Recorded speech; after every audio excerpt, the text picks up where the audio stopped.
Hello friends, मैं सुरुचि BPSC Gurukul one में आपका स्वागत करती हूं। फ्रेंड्स, आज हम देखेंगे खान ग्लोबल स्टडी का टेस्ट देखेंगे फ्रेंड्स, केजीएस आईएएस का जो टेस्ट नंबर 20 है, जो अभी लेटेस्ट हुआ है फ्रेंड्स। ठीक है, और चैनल पे अगर नए हैं तो चैनल को सब्सक्राइब कर लीजिएगा, लाइक करिए, शेयर कीजिए फ्रेंड्स। ठीक है, और साथ ही साथ फ्रेंड्स एडिटेरिया का अभ्यास सीरीज जुनून आधार टेस्ट सीरीज हमारे ऑलरेडी प्लेलिस्ट में आपको मिल जाएगा। साथ ही साथ परफेक्शन आईएएस का भी टेस्ट सीरीज हमारे प्लेलिस्ट पे आपको मिल जाएगा फ्रेंड्स। और भी हम लोग फुल लेंथ टेस्ट देख रहे हैं, तो चलिए स्टार्ट करते हैं टेस्ट नंबर 1 से। क्वेश्चन टेस्ट नंबर 20 का क्वेश्चन नंबर 1। ठीक है, और इसका पहला है क्वेश्चन कि निम्नलिखित क्रांतिकारी घटनाओं को सही कालानुक्रमण में व्यवस्थित करना है। ठीक है, तो सही कालानुक्रमण में क्या है फ्रेंड्स, तो इसमें देख लेते हैं। तो इसका आंसर क्या हो जाएगा, इसका आंसर हो जाएगा रैंड और एमस्टन की हत्या कब हुई थी। तो रैंड एंड एमस्टन की हत्या चापड़ेकर बंधुओं ने किए थे फ्रेंड्स। आपको पता होगा कि उसी के टाइम में भी तिलक जो हमारे जो बाल गंगाधर तिलक थे उन्हें भी जेल गए थे, तो उनको चापड़ेकर बंधुओं ने 1897 में किए थे। सेकेंड है हार्डिंग पर हत्या का प्रयास। तो हार्डिंग का हत्या पर प्रयास किया गया था कब, 1912 में किया गया था। आपको पता होगा कि 1912 में जब भी जो हमारा राजधानी परिवर्तन हो रहा था ना, उस टाइम रास बिहारी बोस द्वारा लॉर्ड हार्डिंग पे हत्या का प्रयास किया गया था। और लास्ट में है एडी जैक्सन की हत्या कब हुई थी। तो एडी जैक्सन की हत्या का प्रयास किया गया था 1909 में किया गया था। ध्यान रखेंगे, 1909 में एडी जैक्सन की हत्या का प्रयास किया गया था और अनंत लक्ष्मण कान्हेरे के द्वारा किया गया था। ध्यान रखेंगे, तो इसका आंसर क्या होगा, अभी हम लोग अगर इसे मिलान करके देख लेते हैं। तो पहले 2-2-1-3 है, 2-1-3, तो इसका हमारा आंसर क्या होगा, हमारा आंसर हो जाएगा सी। नेक्स्ट है निम्नलिखित में से कौन सा भारतीय क्रांतिकारी संगठन विदेश में स्थापित किए गए थे। तो इंडिया होम रूल सोसाइटी तो किया गया था फ्रेंड्स 1904 में किया गया था फ्रेंड्स, ध्यान रखिएगा। और स्वदेशी बांधव समिति, ये ऑप्शन में तो हमारा बी है जिसमें 1 और 3 विदेश में आप स्थापित किया गया था, लेकिन मेरे हिसाब से सिर्फ 1 होना चाहिए फ्रेंड्स, क्योंकि इंडिया होम रूल सोसाइटी ही विदेश में हुआ था। ठीक है, जो श्यामजी कृष्ण वर्मा द्वारा लंदन में किया गया था, लेकिन स्वदेश बांधव समिति अश्विनी कुमार दत्ता के द्वारा कोलकाता में हुआ था। और अभिनव भारत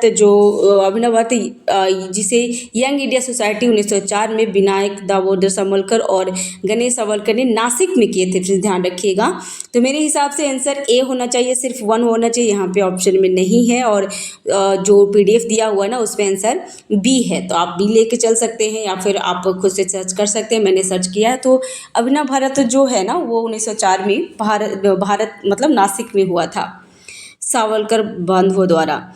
नेक्स्ट है भारत के वायसराय के रूप में लॉर्ड नॉर्थब्रुक के कार्यकाल के दौरान निम्नलिखित में से कौन सी घटना घटी थी।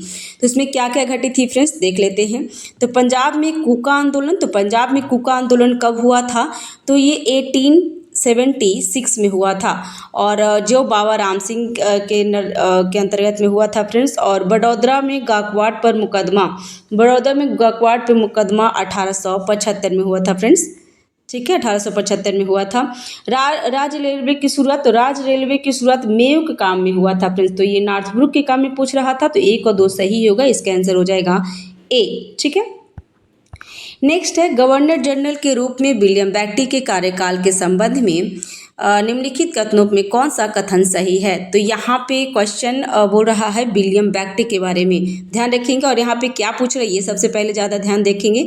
तो सही कथन पूछ रहा है, तो उसने पुलिस अधीक्षक SP का पद समाप्त कर दिया था, तो बिल्कुल सही है।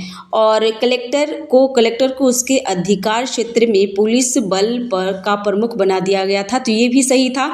इसकी वजह से क्या हुआ था कि कलेक्टर पे बहुत ज़्यादा बर्डन भी आ गया था। और ये कब जो विलियम बेंटिक है उनका कार्यकाल कितना है फ्रेंड्स, तो उनका कार्यकाल 1828 से 35 के बीच में हुआ था। और ये भारत के पहले गवर्नर जनरल है, ये भी ध्यान रखेंगे फ्रेंड्स, भारत के पहले गवर्नर जनरल है। तो इसका आंसर क्या हो जाएगा, 4 का आंसर हो जाएगा सी। नेक्स्ट है आंग्ल मराठा युद्ध में मराठों की हार में किन कारकों का योगदान था। तो अप्रभावी नेतृत्व, कमजोर या अप्रभावी सैन्य प्रणाली और बेहतर ब्रिटिश कूटनीति और जासूस।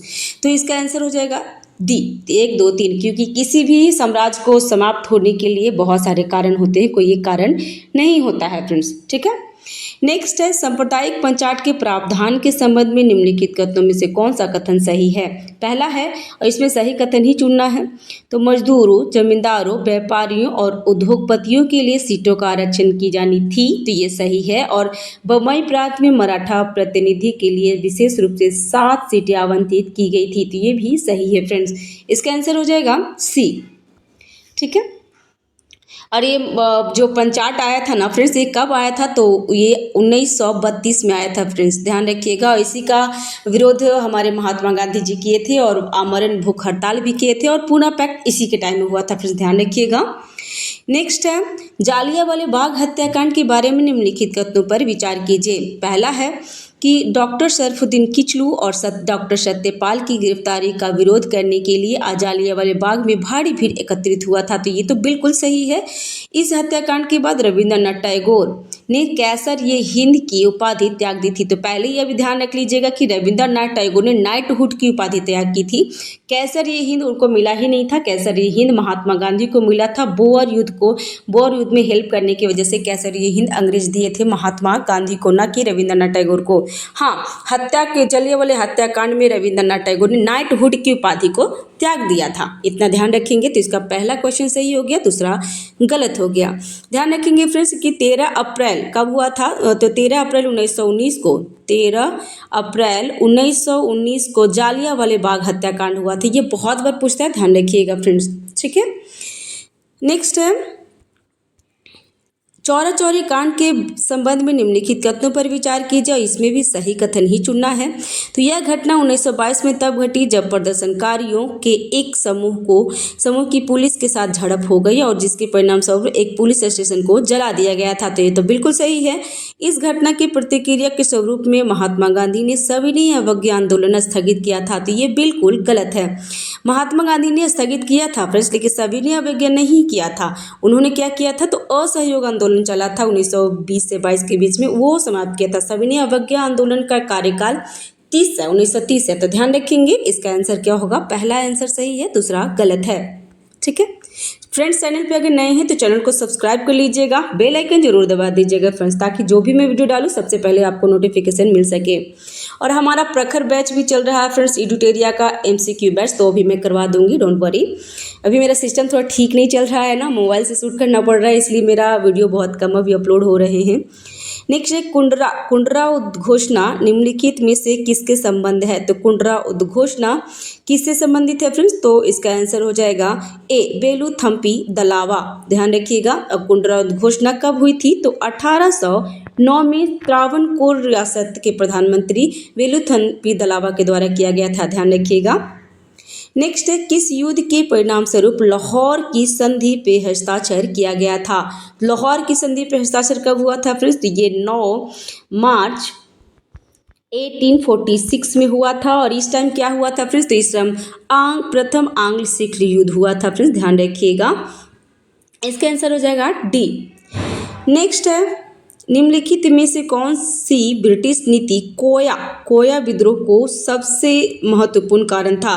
तो ब्रिटिश नीति कोया विद्रोह जो हुआ था ना, सबसे महत्वपूर्ण कारण क्या था, तो ये वन अधिनियम था फ्रेंड्स, ध्यान रखिएगा। क्योंकि जो कोया जनजाति थे, जो आंध्र प्रदेश के कोया विद्रोह हैं, जो कब हुआ था फ्रेंड्स, तो 1879 to 80 में हुआ था। और ये टामा डेरा के द्वारा नेतृत्व में हुआ था। और उस समय क्या हुआ था ना कि जो जंगल में अंग्रेज घुसने लगे थे ना, उसकी वजह से ये वन अधिनियम उनका बर्बाद हुआ था और उन्होंने ही कोया विद्रोह किया था, ध्यान रखिएगा। तो इसका आंसर हो जाएगा ए। नेक्स्ट वे भारतीय सिविल सेवा ICS के सेवानिवृत्त अधिकारी और उपनिवेशवाद के आलोचक थे। 20वीं सदी की शुरुआत में उन्होंने भारत का आर्थिक इतिहास नामक पुस्तक का प्रकाशित किया था। तो ये पुस्तक ध्यान रखेंगे प्लीज, भारत का आर्थिक इतिहास नामक पुस्तक का प्रकाशित की थी, जिसमें 1757 से औपनिवेशिक शासन के आर्थिक प्रभाव की गहन की जांच की गई थी। तो इसके किसके बारे में ये कह रहा है फ्रेंड्स, तो ये रमेश चंद्र दत्त के बारे में कहा जा रहा है, तो ध्यान रखिएगा। और उनका रमेश चंद्र दत्त का पुस्तक का नाम क्या है, तो भारत का आर्थिक इतिहास। आंसर हो जाएगा डी, ध्यान रखेंगे फ्रेंड्स। नेक्स्ट है आधुनिक इतिहास के संदर्भ में बोडेरा द फेजेंडा शब्द किस से संबंधित है? तो बोडेरा द फेजेंडा संबंध पुर्तगाली औपनिवेशिक की बीट प्रशासन से है। फ्रेंड्स ध्यान रखिएगा। और ये क्या था, ये कहाँ पे हुआ था? तो ब्राजील में इस वर्ड को यूज किया गया था, तो ध्यान रखिएगा। आंसर हो जाएगा ए। नेक्स्ट है, बंगाल में ईस्ट इंडिया कंपनी के मामले के लिए पहला एजेंट और गवर्नर था। तो आप ऐसे अगर क्वेश्चन देखेंगे तो सबसे पहले आपको दिमाग में आएगा कि रॉबर्ट क्लाइव थे, लेकिन आपको बता दीजिए मेरे भी दिमाग में यही आया था फ्रेंड्स। लेकिन बंगाल में ईस्ट इंडिया कंपनी मामले के लिए पहला एजेंट और गवर्नर कौन था? तो ये विलियम हेजेस थे। फिर ध्यान रखिएगा, विलियम हेजेस। ये नया क्वेश्चन है मेरे हिसाब से, क्योंकि मेरा जो मैं टेस्ट दे रही थी तो ये गलत हो गया था मेरा। तो विलियम हेजेस ध्यान रखेंगे। और इनका कार्यकाल कब था? तो ये 1681 में हुआ था, 1681 में, और ये बंगाल में हुआ था, ध्यान रखेंगे।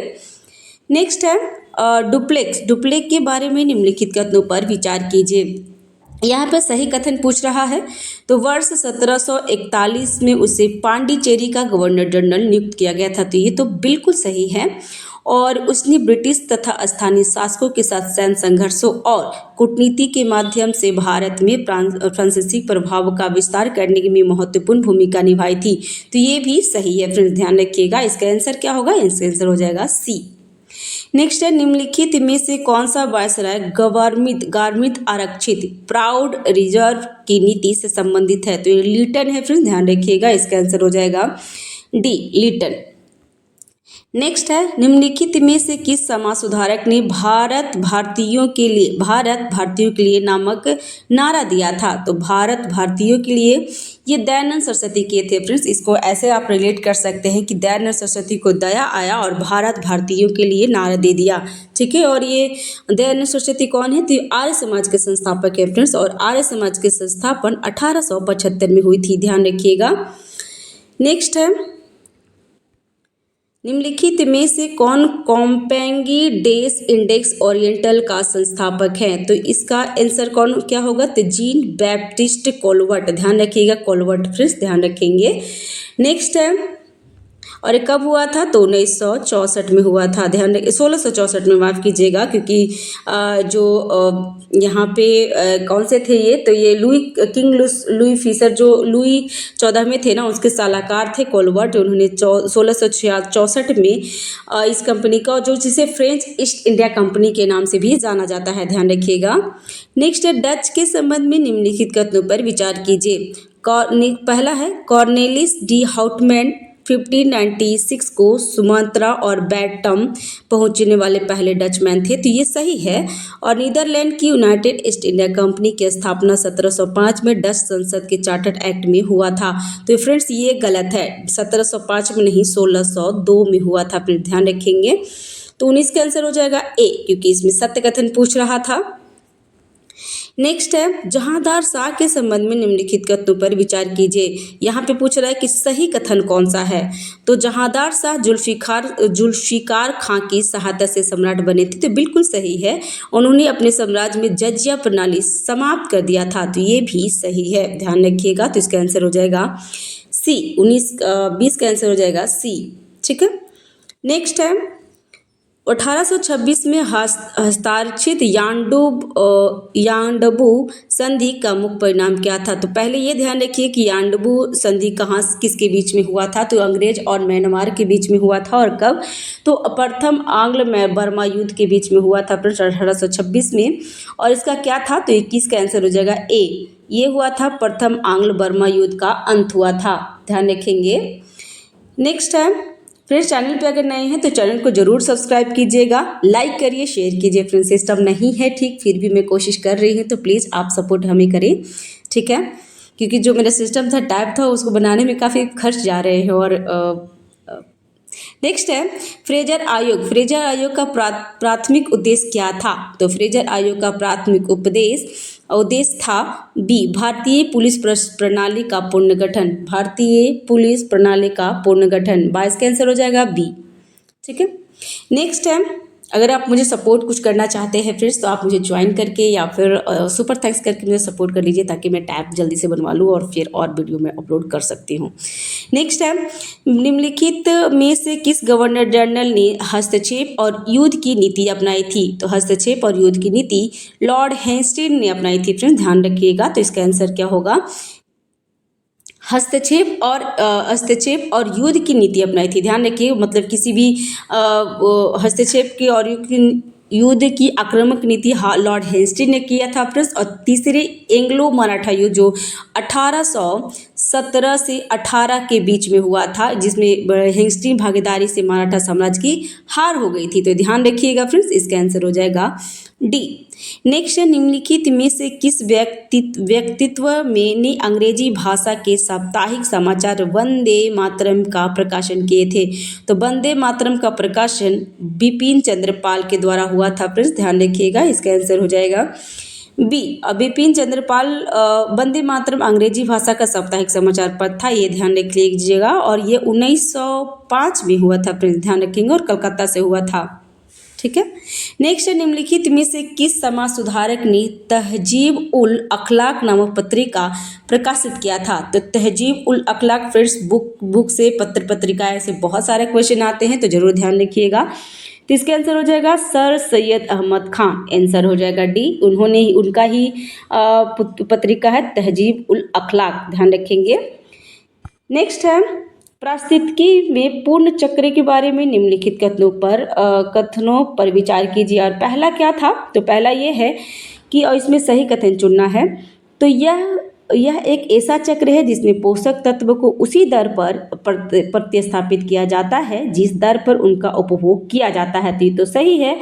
और दूसरा, अधिकांश गैसीय चक्रों को आमतौर पर पूर्ण चक्र माना जाता है, तो ये भी सही है। इसका आंसर क्या होगा? इसका आंसर हो जाएगा सी। नेक्स्ट है, निम्नलिखित में से कौन सा न्यूटन की सबसे अच्छी विशेषता है? न्यूटन की सबसे अच्छी विशेषता क्या है? तो इसका आंसर हो जाएगा सी, यह हवा पानी के इंटरफेस। न्यूटन है, न्यूटन, ध्यान रखिएगा, न्यूटन है। यह हवा पानी के इंटरफेस पर रहने वाले आसवंद जीवों से संबंधित है, ध्यान रखिएगा। नेक्स्ट है 27 का आंसर सी हो गया। नेक्स्ट है, ओलिगोट्रॉफिक झील के बारे में निम्नलिखित कथनों पर विचार कीजिए। और इसका क्या है? यहाँ पे गलत कथन पूछ रहा है फ्रेंड्स, 28 का क्वेश्चन यहाँ पे गलत पूछ रहा है, ध्यान रखिएगा। तो इस प्रकार की झील में कुछ जलीय जीव उत्पादन कम होता है, तो ये बिल्कुल सही है।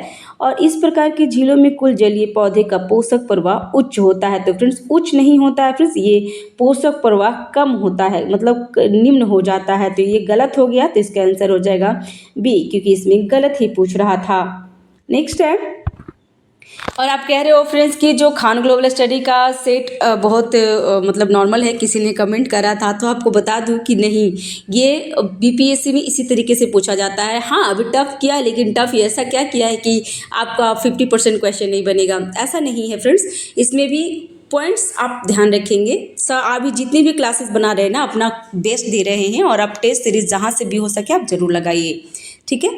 नेक्स्ट है, गैर आयनिक विकिरण के संबंध में निम्नलिखित में से कौन सा कथन सही है? इसमें पहला पूछ रहा है कि इसमें पैरावैग्निक किरणें जैसे दीर्घ तरंगे विकिरण शामिल है। तो फ्रेंड्स पहला ही गलत है, क्योंकि पैरावैग्निक में दीर्घ नहीं, ये लघु तरंग विकिरण होता है। दूसरा है, इनकी भेदन क्षमता कम होती है और ये उन कोशिकाओं और अणुओं को प्रभावित करते हैं जो इन्हें अवशोषित करते हैं। तो दूसरा सही है, पहला गलत है। तो इसका आंसर क्या होगा? इसका आंसर हो जाएगा बी, क्योंकि सही ही पूछ रहा था।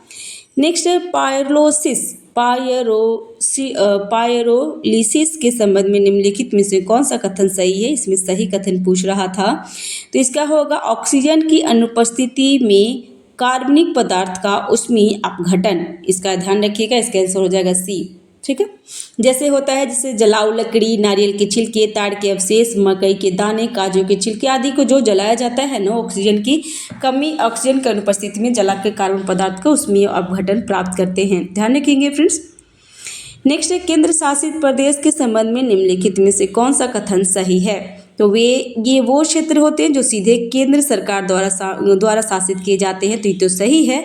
और वह राज्यपाल केंद्र शासित प्रदेश के कार्यकारी प्रमुख होता है। तो फ्रेंड्स राज्यपाल यहाँ पे नहीं होता है, क्योंकि राज्यपाल क्या करता है, तो राज्यपाल सिर्फ राज्य में मालिक होता है फ्रेंड्स, ना कि केंद्र शासित प्रदेश में।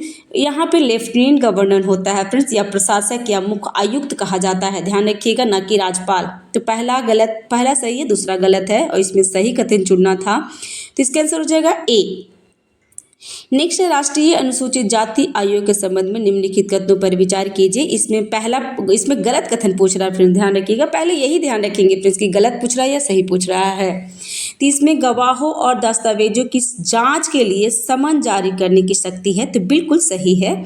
इसे एंग्लो इंडियन समुदाय के संबंध में भी इसी प्रकार के कार्य करने की शक्ति प्राप्त है, तो ये भी सही है फ्रेंड्स। इसका आंसर क्या होगा, इसका आंसर हो जाएगा डी। दोनों सही है, इसमें गलत कथन पूछ रहा था, इसीलिए डी आंसर सही होगा। ठीक है, नेक्स्ट है भारत की संसद में विपक्ष के नेता के संबंध में निम्नलिखित कथनों पर विचार कीजिए। विपक्ष के नेता के बारे में पूछ रहा है फ्रेंड्स, ठीक है। यह भारत के संविधान में विपक्ष के नेता के पद स्पष्ट उल्लेख नहीं है, तो ये बिल्कुल सही है, क्योंकि भारत के संविधान में विपक्ष के नेता के पद का स्पष्ट उल्लेख नहीं किया गया है। दूसरा है वे कैबिनेट मंत्री के समकक्ष वेतन, भत्ते और अन्य सुविधाओं के हकदार होते हैं, तो ये भी सही है फ्रेंड्स। तो 33 का आंसर हो जाएगा सी। दोनों कथन सही है, क्योंकि सही कथन पूछ रहा था। नेक्स्ट है निम्नलिखित में से कौन से 73वें संविधान संशोधन अधिनियम 1992 का महत्व नहीं है। तो कौन सा महत्व नहीं है फ्रेंड्स, तो इसमें यह अधिनियम के 11वें अनुसूची के साथ साथ भारतीय संविधान में नया भाग 9 जोड़ा है, तो ये बिल्कुल सही है। इस अधिनियम में संविधान के अनुच्छेद 40 को व्यवहारिक प्रावधान किया है, तो ये भी सही है। एक केंद्र सरकार को पंचायतों के खातों की लेखा परीक्षा के लिए प्रावधान स्थापित सीधे करने का अधिकार दिया है। तो फ्रेंड्स यहाँ पे केंद्र सरकार का कोई रोल नहीं है, तो इसका आंसर हो जाएगा सी। ठीक है, सी गलत है। सर जो गलत पूछ रहा तो वही पूछ रहा था, तो इसका आंसर हो जाएगा सी। आपको मैं यहाँ मिटा देती हूँ ताकि आपको ना क्वेश्चन सही से क्लियर दिख जाएगा, है ना। नेक्स्ट है निम्नलिखित में से कौन राजनीतिक मामले में कैबिनेट समिति के अध्यक्ष होते हैं। तो कैबिनेट समिति के अध्यक्ष होते हैं प्रधानमंत्री, तो ध्यान रखिएगा। 35 का आंसर हो जाएगा बी। नेक्स्ट है उपाधियों के उन्मूलन के संबंध में निम्नलिखित कथनों पर विचार कीजिए। यह है क्या, पहले इसमें सही कथन चुनना था। तो भारत का संविधान राज्य को सैन्य या शैक्षणिक उपाधियों के अलावा कोई भी उपाधि प्रदान करने से रोकता है, तो ये सही है। और भारत के नागरिकों को किसी विदेश राज्य से कोई भी उपाधि प्राप्त स्वीकार करने का अधिकार होगा। तो इसमें क्या बोल रहा है कि 36 का आंसर हो जाएगा ए, पहला सही है और दूसरा गलत है। नहीं फ्रेंड्स, इसमें कहीं से भी कोई उपाधि प्राप्त करने का कोई अधिकार भारतीय नागरिकों को नहीं है। और इसका अनुच्छेद कितना है फ्रेंड्स, तो अनुच्छेद 18 में ये सब प्रावधान किया गया है, तो ये ध्यान रखिएगा, ये क्वेश्चन पूछता है। ठीक है, ये बहुत बार आया भी है, तो आप जरूर ध्यान रखेंगे कि किसके लिए है। नेक्स्ट है लोक लेखा समिति PAC के बारे में निम्नलिखित में से कौन सा कथन सही है। तो इसमें पूछ रहा है कि सही कथन है, तो किसी मंत्री को लोक लेखा समिति का सदस्य नहीं चुना जा सकता, बिल्कुल सही है। लोक लेखा समिति में किसी मंत्री को सदस्य नहीं चुना जाता है, तो ये ध्यान रखिएगा। और संसद द्वारा प्रतिवर्ष इसके सदस्य चुना जाता है। तो लोक लेखा समिति में हर साल यूज किया जाता है, किया जाता है, मतलब एक ही वर्ष के लिए उसका कार्यकाल होता है। और इसकी अध्यक्ष की नियुक्ति कौन करते हैं, तो लोकसभा के अध्यक्ष करते हैं, फिर ध्यान रखिएगा। प्राक्कलन समिति सबसे बड़ी संसदीय समिति है जिसमें 30 सदस्य होते हैं और वो सभी क्या हैं, तो लोकसभा के सदस्य होते हैं, तो ध्यान रखिएगा। नेक्स्ट है निम्नलिखित में से कौन सा कारण न्यायिक समीक्षा का आवश्यकता की उचित ठहराता है, तो न्यायिक समीक्षा का आवश्यकता की उचित कौन सा ठहराता है, फिर इसमें कूट दिया गया है और सही कूट ही चुनना है। तो संविधान की सर्वोच्चता का सिद्धांत कायम रहता है, बिल्कुल सही। दूसरा है कि केंद्र राज्य के बीच संतुलन बनाए रखना, तो ये भी सही है। और नागरिकों के मौलिक अधिकार की रक्षा करना, ये भी सही है, तो इसका आंसर हो जाएगा डी। तीनों सही है फ्रेंड्स। नेक्स्ट है जनहित याचिका PIL के बारे में निम्नलिखित में से कौन सा कथन सही है। तो इसका सही कथन पूछना है फ्रेंड्स, तो इसका देख लेंगे। यह किसी भी व्यक्ति या समूह को सार्वजनिक हितों का प्रभावित करने वाले मामलों में न्यायिक हस्तक्षेप की अनुमति देता है। तो जनहित याचिका, इसका नाम से ही समझ में आता है कि अगर कोई भी नागरिक है जो अपने हक के लिए नहीं लड़ पाता है तो उसके लिए जनहित याचिका कोई और पर्सन भी ला सकता है। तो इसका आंसर हो जाएगा बी। नेक्स्ट है उच्च न्यायालय के मूल क्षेत्राधिकार के संबंध में निम्नलिखित कथनों में से कौन सा कथन सही है। उच्च न्यायालय के बारे में पूछ रहा है फ्रेंड्स, ध्यान रखिएगा और सही कथन चुनना है। तो यह संसद और राज्य विधानसभाओं के सदस्यों के चुनाव में संबंधित विवादों की सुनवाई करता है। तो ये बिल्कुल सही है, क्योंकि संसद और राज्य विधानसभा दोनों को ध्यान रखिएगा, ऐसा नहीं कि सिर्फ राज्य विधानसभा के नहीं, वो संसद के भी करते हैं। और यह नागरिकों के मौलिक अधिकार के परिवर्तन से जुड़ी विवादों को निपटाता है। तो दोनों कथन सही है, इसका आंसर हो जाएगा सी। ध्यान रखेंगे फ्रेंड्स, ठीक है। नेक्स्ट है 40 का हो जाएगा सी। नेक्स्ट है फ्रेंड्स, सार्वजनिक विधेयक के संबंध में निम्नलिखित कथनों पर विचार कीजिए। यहाँ पे पूछ रहा है सही कथन को चुनना है। तो सार्वजनिक विधेयक के बारे में पूछ रहा है फ्रेंड्स, तो यह सदन में इसे पेश करने के लिए 15 दिन की सूचना की आवश्यकता होती है। तो ये बिल्कुल गलत है फ्रेंड्स, 15 दिनों के लिए नहीं, ये 7 दिनों के लिए होता है। और इसका मसौदा संबंधित विभाग द्वारा विधि विभाग के परामर्श पे तैयार किया जाता है। तो दूसरा सही है, पहला गलत है। इसमें सही कथन पूछ रहा था, तो इसका आंसर हो जाएगा बी। नेक्स्ट है तटस्थ संतुलन के बारे में निम्नलिखित कथनों पर विचार कीजिए। पहला इसमें कि जब इसमें गलत कथन पूछ रहा है फ्रेंड्स, ध्यान रखिएगा, सबसे पहले यही पूछता है गलत कथन कौन है। तो जब कोई वस्तु संतुलन से विस्थापित हो जाता है और वापस लौटने या दूर जाने की कोई प्रवृत्ति नहीं दर्शाता है तो तटस्थ संतुलन के अंतर्गत आता है। तटस्थ संतुलन में गुरुत्वाकर्षण का केंद्र हमेशा एक ही ऊंचाई पे रहता है। तो दोनों कथन सही है फ्रेंड्स, यहाँ पे गलत कोई नहीं है, तो इसका आंसर हो जाएगा डी। ठीक है, दोनों कथन सही है। नेक्स्ट है कक्षीय कोण के वेग के संबंध में निम्नलिखित में से कौन सा कथन सही है। तो 43 का आंसर हो जाएगा सी। वह गति जिस पर प्रारंभिक बिंदु के सापेक्ष समय के साथ इसका कोण बदलता है, इसका आंसर हो जाएगा सी। नेक्स्ट है विद्युत मोटर का प्राथमिक कार्य क्या होता है। ये बहुत बार क्वेश्चन पूछा है, फिर ध्यान रखिएगा। तो विद्युत मोटर का प्राथमिक कार्य विद्युत ऊर्जा को यांत्रिक ऊर्जा में परिवर्तन करना है, ध्यान रखेंगे। तो 44 का आंसर हो जाएगा डी। नेक्स्ट है अल्प केंद्र ऊंचाई के बारे में निम्नलिखित कथनों पर विचार कीजिए और इसमें सही कथन चुनना है। तो इसका मापन करता है कि तैरती हुई वस्तु बिना गति के कितनी स्थिर है और इसकी गणना जहाज के गुरुत्वाकर्षण केंद्र और उसके आपलव केंद्र के बीच की दूरी को माप करता है। तो ये मापक की जाती है। तो ये दोनों सही है, फिर ध्यान रखिएगा। तो 45 का आंसर हो जाएगा सी।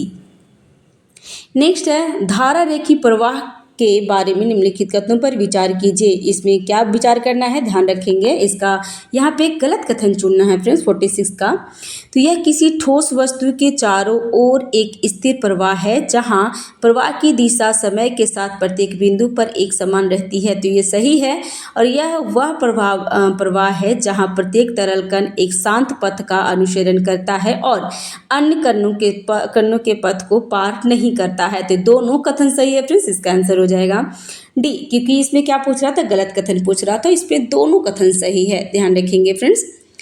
नेक्स्ट है 47 का कि स्टीफन के नियमों के अनुसार किसी कृष्णिका मतलब ब्लैक होल कृष्णिका द्वारा उत्सर्जित ऊर्जा निम्न के समानुपातित होता है। तो 47 का आंसर हो जाएगा सी, उसके तापमान की चतुर्थ घात। ठीक है, चतुर्थ घात या ध्यान रखिएगा, इसका आंसर हो जाएगा सी।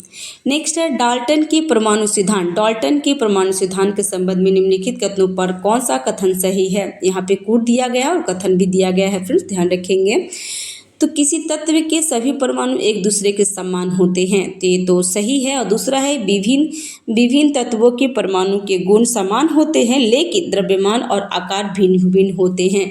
तो आपको बता दें फ्रेंड्स कि दूसरा गलत है, पहला सही है, इसका आंसर हो जाएगा ए। ठीक है, विभिन्न तत्वों के परमाणु गुण भिन्न भिन्न होते हैं और उनका द्रव्यमान और उसका आकार अलग अलग होता है, फिर ध्यान रखिएगा। ठीक है।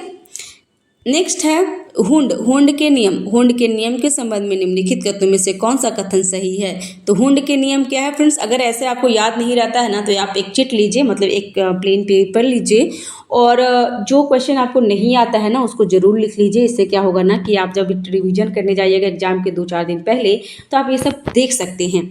तो हुंड का नियम क्या हुआ? तो हुंड का नियम में इसका आंसर क्या होगा? ए, इलेक्ट्रॉन युग्म बनाने से पहले एक एक करके रिक्त स्थानों को भरते हैं। ध्यान रखिए, हुंड के नियम। नेक्स्ट है एंटोनी लेवोजियर के कार्य ने किस पुराने वैज्ञानिक सिद्धांत को गलत सिद्ध करने में योगदान दिया है? तो एंटोनी लेवोजियर के बारे में पूछ रहा है। तो ये प्लासीजन सिद्धांतों को गलत करने के लिए बोल रहा था फ्रेंड्स। इसका आंसर हो जाएगा 50 का बी। नेक्स्ट है मेंडलीफ की आवर्त सारणी के बारे में निम्नलिखित कथनों पर विचार कीजिए। इसमें क्या है? तो इसमें कुल 9 आवर्त होते हैं, तो फ्रेंड्स गलत है, ये 7 आवर्त होते हैं। और इसमें कुल 7 समूह होते हैं, तो ये 9 समूह होते हैं। दोनों को इंटरचेंज कर दिया था। और यह परमाणु द्रव्यमान के बढ़ते क्रम पर आधारित था, जिसके कारण कुल तत्व अपने स्थान से हट गए थे। तो इसका आंसर केवल सी होगा, क्योंकि वो दोनों गलत हो गया था और इसमें सही कथन पूछ रहा था, तो केवल सी मतलब तीसरा कथन सही है। ठीक है। नेक्स्ट है इलेक्ट्रॉन बंधुता के संबंध में निम्नलिखित कथनों पर विचार कीजिए और इसमें सही उत्तर चुनना है। 52 का सही उत्तर क्या होगा? तो यह उस ऊर्जा को संदर्भित करता है जब गैसीय अवस्था में किसी उदासीन परमाणु में इलेक्ट्रॉन को जोड़ा जाता है। तो ये सही है। और आवर्त सारणी में दाएं से बाएं जाने पर इलेक्ट्रॉन बंधुता की प्रवृत्ति बढ़ती है। तो गलत है फ्रेंड्स, दाएं से बाएं नहीं, बाएं से दाएं जाना पड़ता है, तो ध्यान रखिएगा। इसका आंसर हो जाएगा ए, पहला सही है, दूसरा गलत है।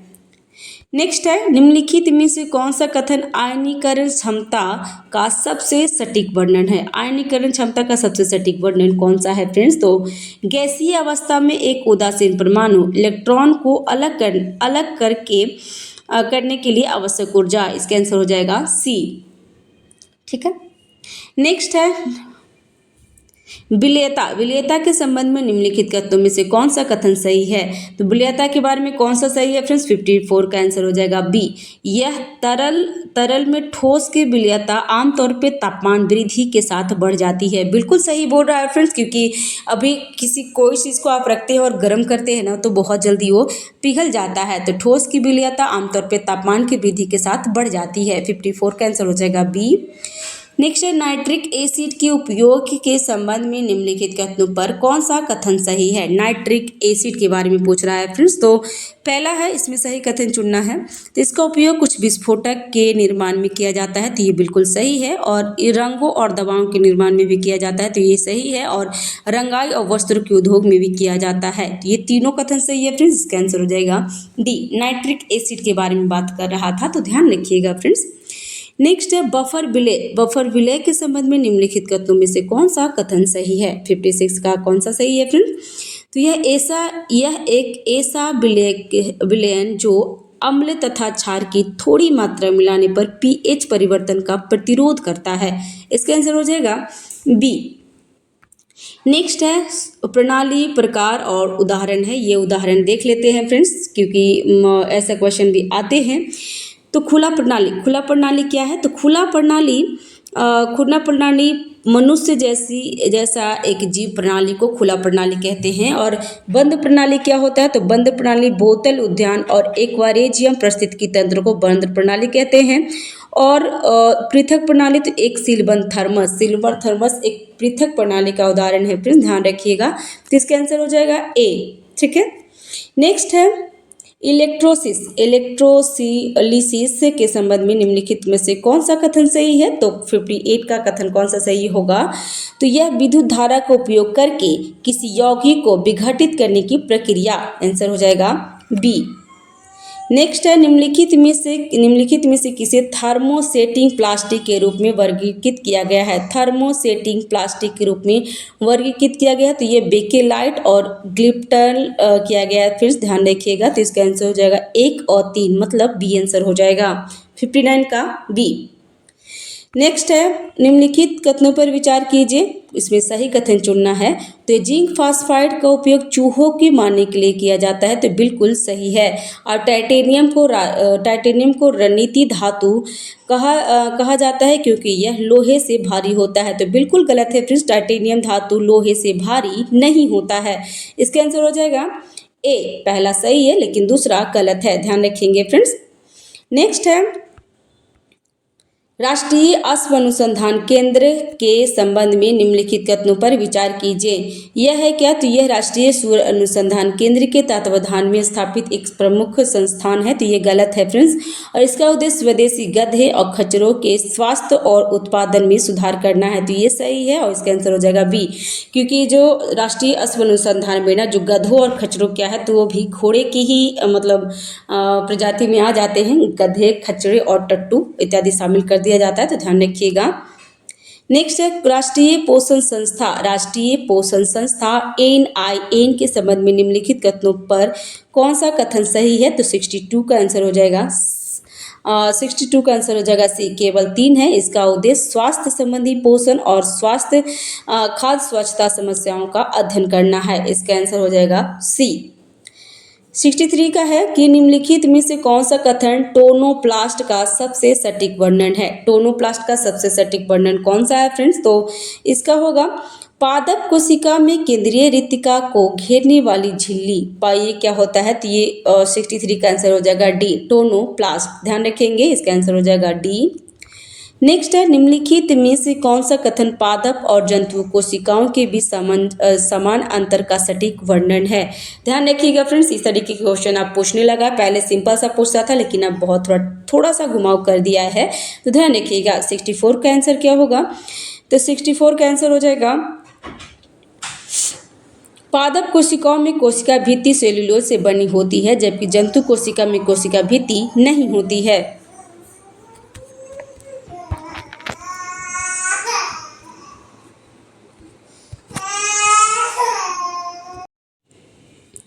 ठीक है फ्रेंड्स, नेक्स्ट है निम्नलिखित में से कौन सा कथन पादप और जंतु कोशिकाओं के बीच सामान्य अंतर का सटीक वर्णन करता है? इसमें हम लोग देख रहे थे, पहला है पादप कोशिका में कोशिका भित्ति सेल्यूलोज से बनी होती है, जबकि जंतु कोशिका में कोशिका भित्ति नहीं होती है, तो बिल्कुल सही है।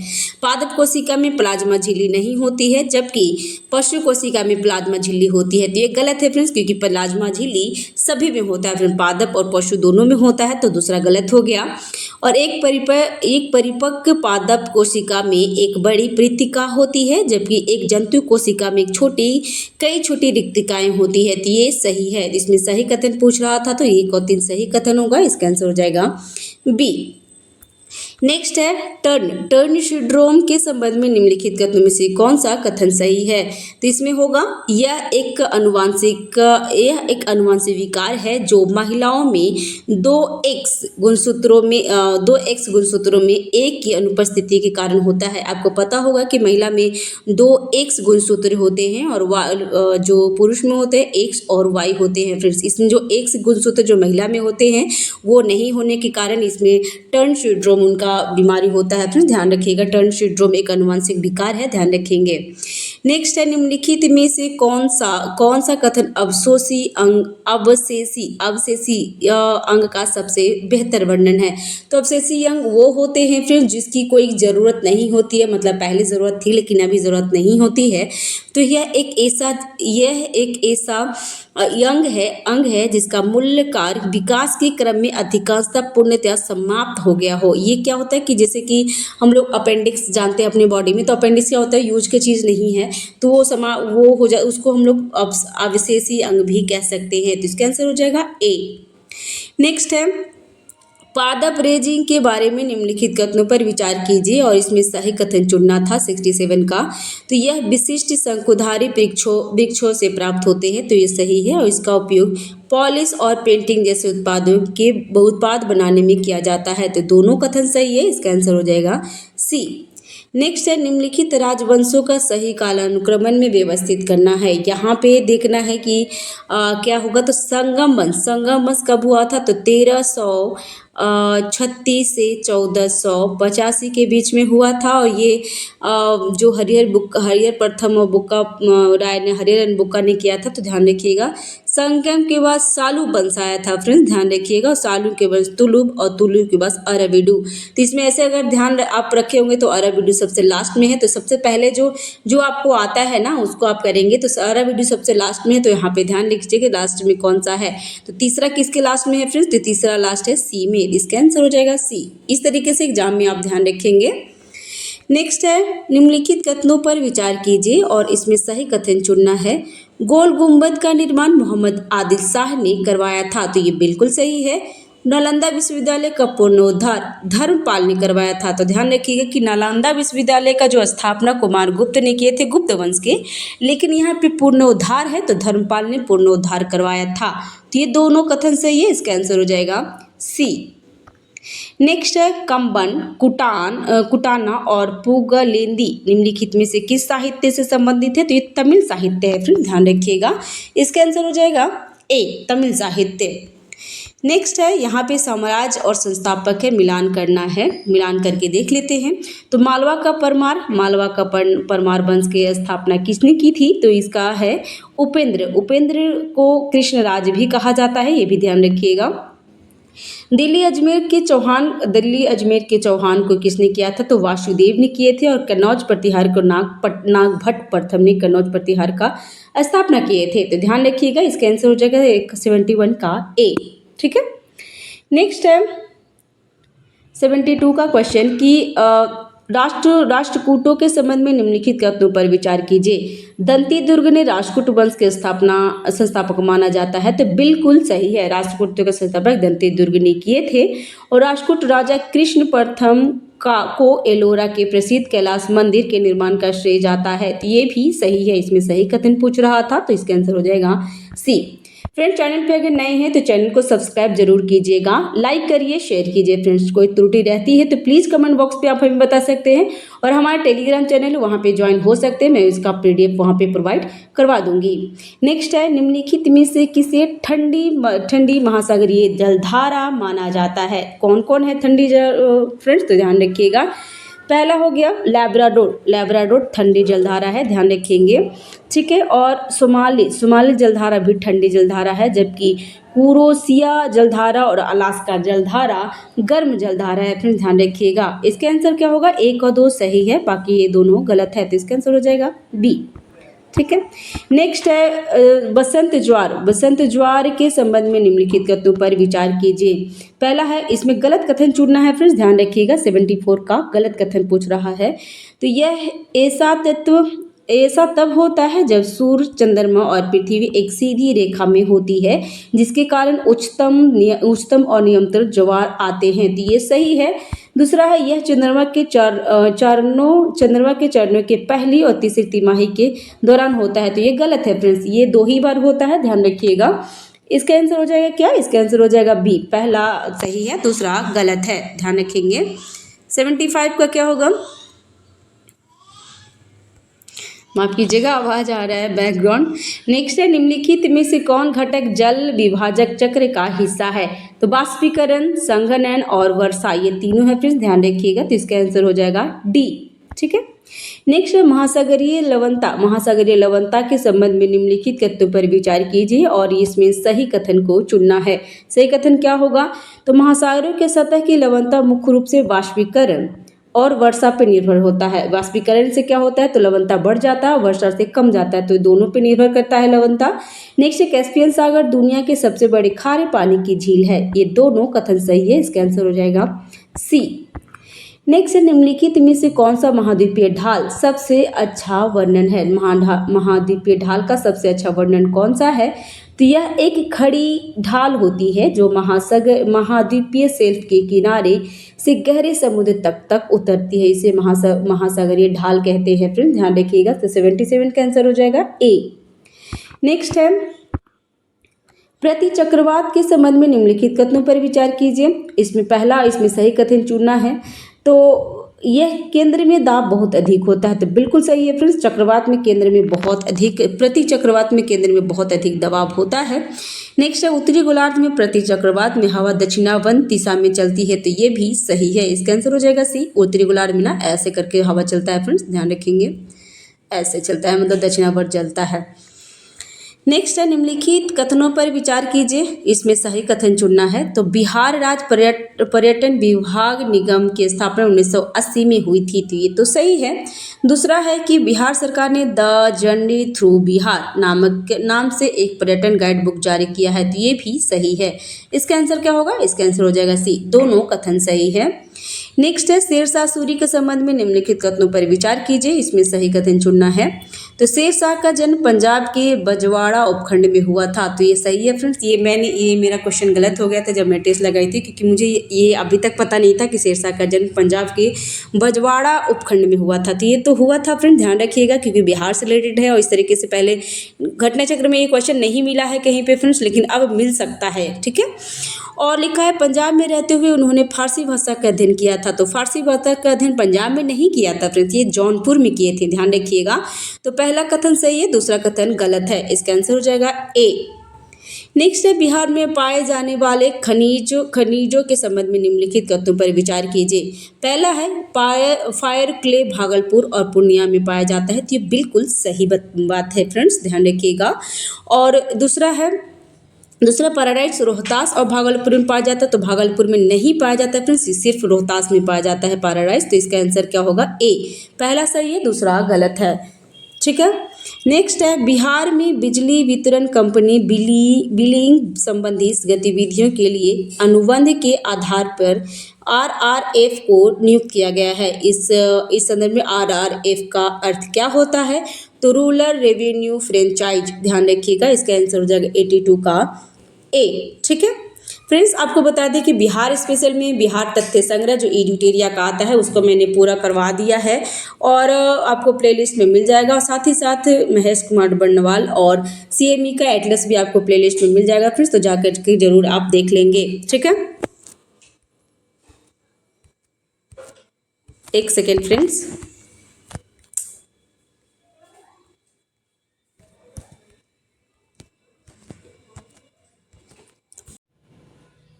ठीक है फ्रेंड्स। नेक्स्ट है बिहार सरकार ने 2015 से 30 के लिए 15 वर्षीय आपदा जोखिम न्यूनीकरण रोड मैप तैयार किया है। यह रोड मैप की समझौते या फ्रेमवर्क के अनुसार किया गया है फ्रेंड्स, तो इसका आंसर हो जाएगा 83 का आंसर हो जाएगा ए। आपदा जोखिम न्यूनीकरण के लिए सेंडाई फ्रेमवर्क, ध्यान रखिएगा, सेंडाई फ्रेमवर्क।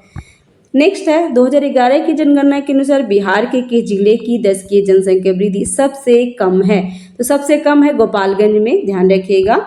नेक्स्ट है बिहार में कौन सी 3 जिले चावल के लिए शीर्ष उत्पादक है? तो रोहतास, औरंगाबाद और कैमूर। इसका आंसर क्या होगा? 1, 2, 3। इसका आंसर हो जाएगा ए, 85 का ए।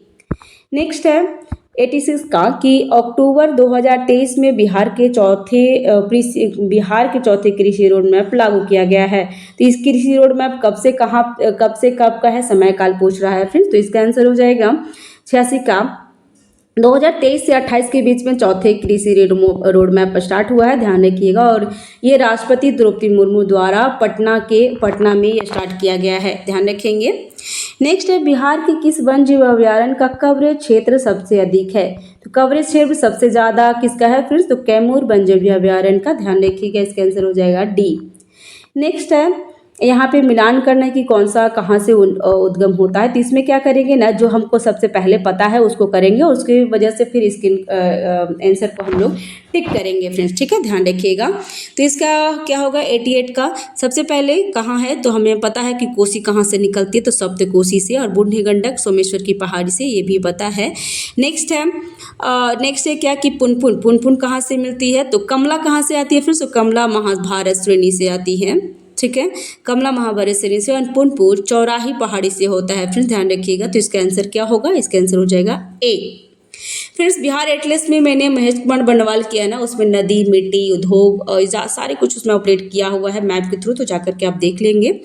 नेक्स्ट है बिहार लोक सेवा आयोग का अधिकार अधिनियम किस तिथि को लागू किया गया था? तो 89 का आंसर हो जाएगा सी, 15 अगस्त 2011 को, ध्यान रखेंगे।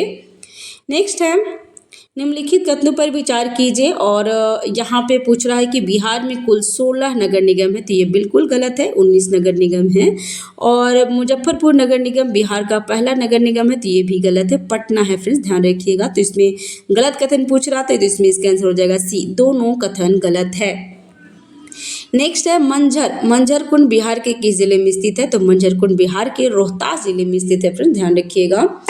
नेक्स्ट है कोसी बेसिन बिहार में किन दो बेसिन के बीच में है? तो कोसी बेसिन ध्यान रखिएगा फ्रेंड्स, महानंदा और कमला के बीच में कोसी बेसिन है, तो ये ध्यान रखिएगा, इसका आंसर होगा 92 का ए। ठीक है, बेसिन ऐसा होता है कि यहाँ पे देखिए, जैसे ये बिहार है ना, ये बिहार है, तो यहाँ पे गंडक, बूढ़ी गंडक, बागमती, यहाँ पे कोसी है, ठीक है। और यहाँ पे माफ़ कीजिएगा, यहाँ पे कमला है, यहाँ पे कोसी है, और इधर महानंदा है। तो ये इसका कोसी बेसिन पूछ रहा था, तो किसके किसके बीच में है? तो कोसी है, कमला और महानंदा के बीच में है, ध्यान रखिएगा। तो इस तरीके से आप मैप में ज़रूर देखिएगा फ्रेंड्स, मेरा मैप में अपलोड किया हुआ है महेश कुमार बंडवाल का, तो ज़रूर जाकर देख लेंगे, तो आपको ईजी हो जाएगा। नेक्स्ट है बिहार के किस ब्लॉक में वर्तमान में सभी 8 ग्राम पंचायतों का नेतृत्व महिलाएं कर रही है? तो ये सरमेरा गांव में है फ्रेंड्स, ध्यान रखिएगा, 93 का आंसर हो जाएगा डी, सरमेरा गांव, जो नालंदा जिले के सरमेरा ब्लॉक में है, ध्यान रखिएगा। नेक्स्ट है निम्नलिखित में से बिहार के पहले लोकायुक्त कौन है? तो बिहार के लोकायुक्त हैं श्रीधर वासुदेव सोहोनी, ध्यान रखिएगा। नेक्स्ट है, इसका आंसर हो जाएगा ए। नेक्स्ट है बिहार के वर्तमान महाधिवक्ता कौन है? तो ये है प्रशांत कुमार शाही, आंसर हो जाएगा बी, प्रशांत कुमार शाही। नेक्स्ट है भारत में पहली जनहित याचिका किस राज्य में संबंधित था? तो भारत में पहली जनहित याचिका बिहार से लाया गया था फ्रेंड्स, ध्यान रखिएगा। और ये ना 29 जून 1968 में लाया गया था, ध्यान रखिएगा। माफ़ कीजिएगा, 1986 में नहीं है फ्रेंड्स, ये ना टाइम बताती हूँ फिर से। ये लाया गया था 1979 में हुसैनारा खातून के द्वारा लाया गया था। नेक्स्ट, किस राज्यपाल के कार्यकाल में बिहार में पहली बार राष्ट्रपति शासन लागू हुआ था? तो यहाँ राज्यपाल के बारे में बोल रहा है, तो नित्यानंद कानूनगो। और उस टाइम जो राष्ट्रपति थे ना, वो जो हमारे बिहार में मुख्यमंत्री थे, वो थे भोला पासवान शास्त्री, और उन्होंने भोला पासवान थे, ठीक है। और राज्यपाल थे नित्यानंद कानूनगो, ध्यान रखिएगा फ्रेंड्स। नेक्स्ट, निम्नलिखित में से बिहार का कौन सा मेला मुख्य रूप से थारू जनजाति से संबंधित है? थारू जनजाति से 98 का आंसर होगा सहोदरा मेला। और सहोदरा मेला कहाँ लगता है? तो ये पश्चिम चंपारण में लगता है फ्रेंड्स, ध्यान रखिएगा। नेक्स्ट है 99 का कि बिहार में कौन सा प्रसिद्ध कलाकार ध्रुपद धमार शैली के गायक हैं? तो ध्रुपद धमार शैली के गायक है पंडित राम चतुर मलिक, आंसर हो जाएगा बी। 100 का है कि निम्नलिखित में से बिहार का पहला उर्दू समाचार पत्र कौन सा है? तो बिहार का उर्दू समाचार पत्र नूरुल अनवर है फ्रेंड्स, ध्यान रखिएगा, इसका आंसर हो जाएगा सी। और कौन किए थे? तो 1876 में मोहम्मद हाशिम द्वारा स्टार्ट किया गया था, ध्यान रखिएगा फ्रेंड्स। नेक्स्ट है किस अधिनियम के तहत बिहार और उड़ीसा को पूर्ण राज्य का दर्जा मिला, जिसके बाद लॉर्ड सत्येंद्र प्रसाद सिन्हा को बिहार का पहला राज्यपाल नियुक्त किया गया था? तो इसका आंसर हो जाएगा ए, भारत सरकार अधिनियम 1919 के तहत, ठीक है। 101 का आंसर हो जाएगा ए। नेक्स्ट है बिहार के प्रशासनिक के रूप में दरिया खान नुहानी का स्थान किसने लिया था? तो दरिया खान नुहानी का स्थान उसका बेटा बहार खान नुहानी लिए थे, ध्यान रखिएगा। और दरिया खान नुहानी को कौन बनाया था? तो ये सिकंदर लोधी बनाए थे फ्रेंड्स, ध्यान रखिएगा, इसका आंसर हो जाएगा B.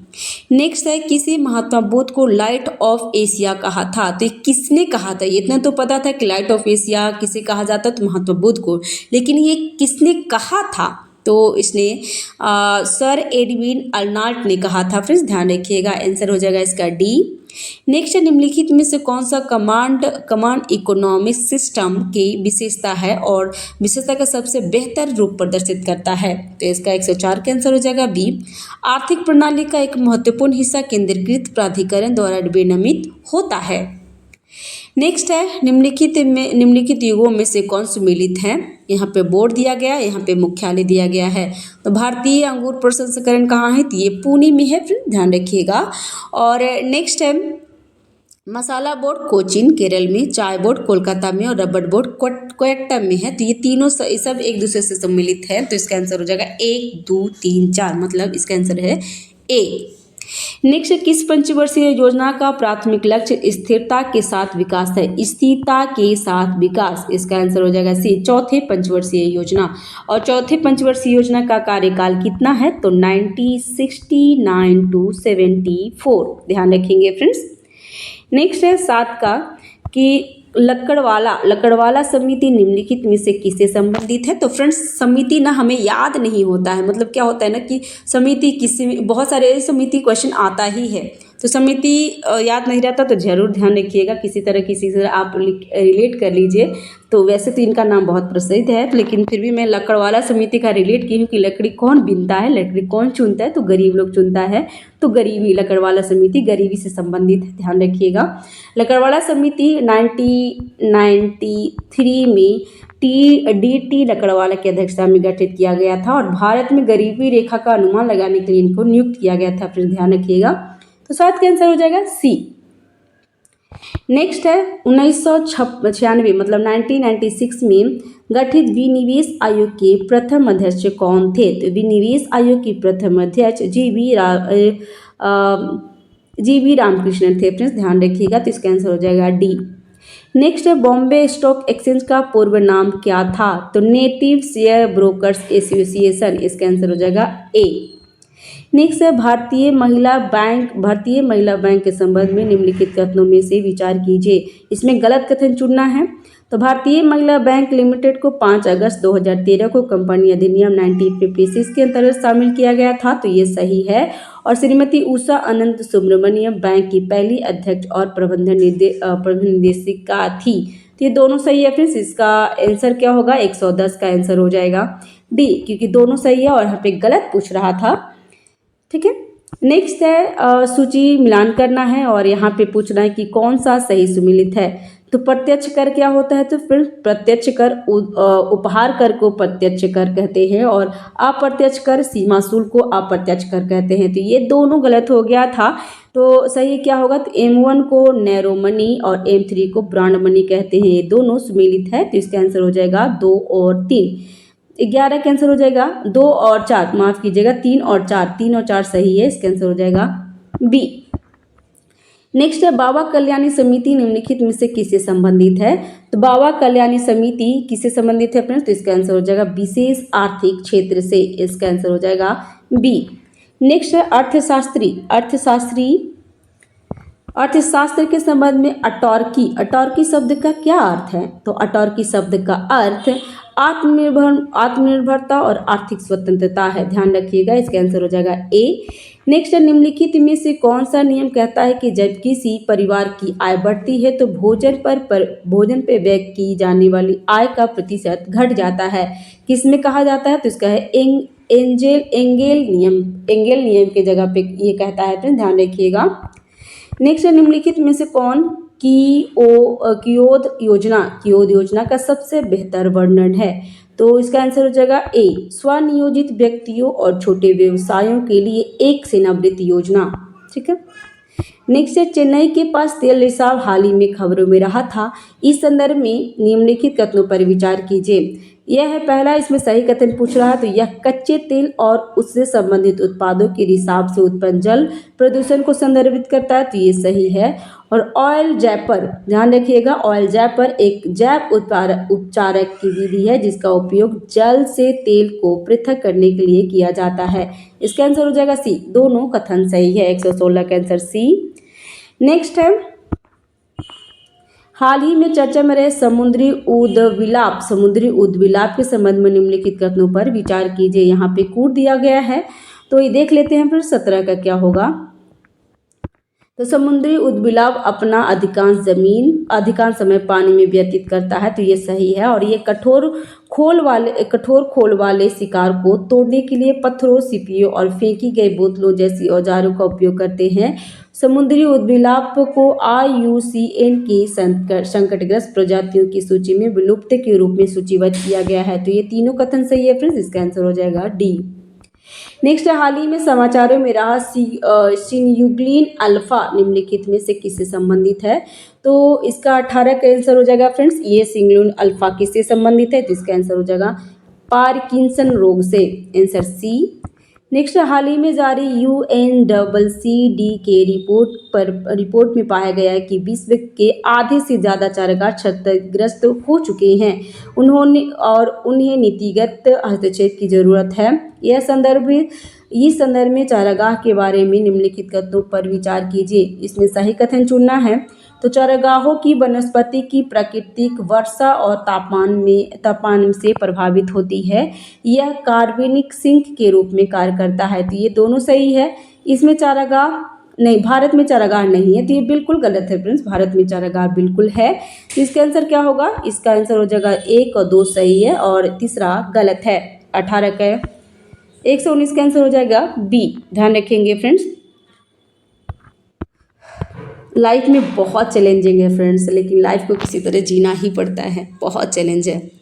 Next, open network for digital commerce ONDC के बारे में निम्नलिखित कथनों पर विचार कीजिए। इसमें भी है सही कथन चुनना है, तो इसमें सही कथन क्या होगा, 120 का देख लेते हैं फ्रेंड्स। तो इसमें है, इसका उद्देश्य सभी ई-कॉमर्स प्लेटफॉर्म के लिए समान अवसर उपलब्ध कराना है। इसे वाणिज्य मंत्रालय द्वारा उद्योग और आंतरिक व्यापार संवर्धन विभाग के अंतर्गत लॉन्च किया गया था। यह एक गैर लाभकारी संगठन है जो विभिन्न उद्योगों के साथ उद्योग के स्थानीय डिजिटल वाणिज्य स्टोरों को एक नेटवर्क के माध्यम से जोड़ने में मदद करता है। तो ये तीनों सही है फ्रेंड्स, इसका आंसर हो जाएगा डी। नेक्स्ट, हाल ही में जारी यात्रा और पर्यटन विकास सूचकांक 2024 के लिए संबंध में निम्नलिखित में से विचार करना है और इसमें सही कथन चुनना है फ्रेंड्स। तो 119 देशों में सूची में भारत 39वें स्थान पे है, तो ये तो सही है। और दूसरा है कि यह सूचकांक आर्थिक सहयोग और विकास संगठन OECD द्वारा प्रतिवर्ष जारी किया जाता है, तो ये गलत है फ्रेंड्स। ये इसका होता है TTDI द्वारा जारी किया जाता है, ना कि इसका आंसर हो जाएगा ए। नेक्स्ट है, निम्नलिखित में से कौन सा विश्व तंबाकू निषेध दिवस का विषय था, तो इसका आंसर हो जाएगा सी, बच्चों को तंबाकू उद्योग के हस्तक्षेप से बचाना, इसका आंसर हो जाएगा सी। नेक्स्ट है, और तंबाकू विरोध दिवस कब मनाया जाता है फ्रेंड्स, तंबाकू निषेध दिवस, तो ये 31 मई को मनाया जाता है, ये भी ध्यान रख सकते हैं, ठीक है, 31 मई।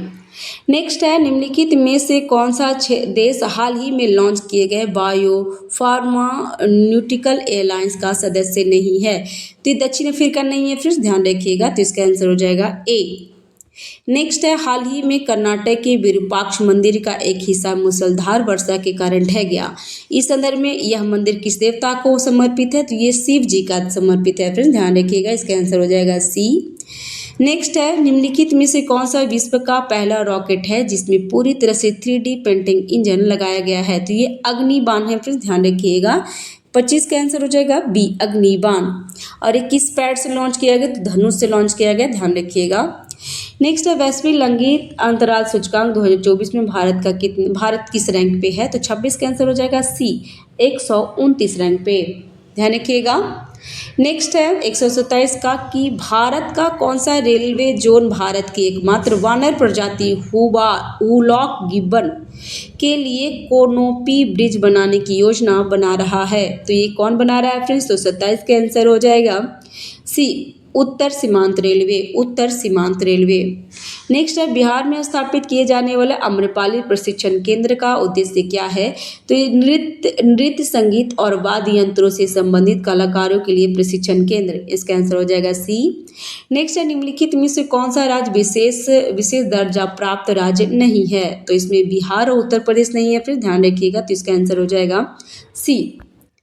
नेक्स्ट है हाल ही में हुए 2024 में आम चुनाव में मध्य प्रदेश के किस निर्वाचन क्षेत्र में नोटा विकल्प दूसरे स्थान पे आए हैं? तो ये इंदौर में, ध्यान रखिएगा।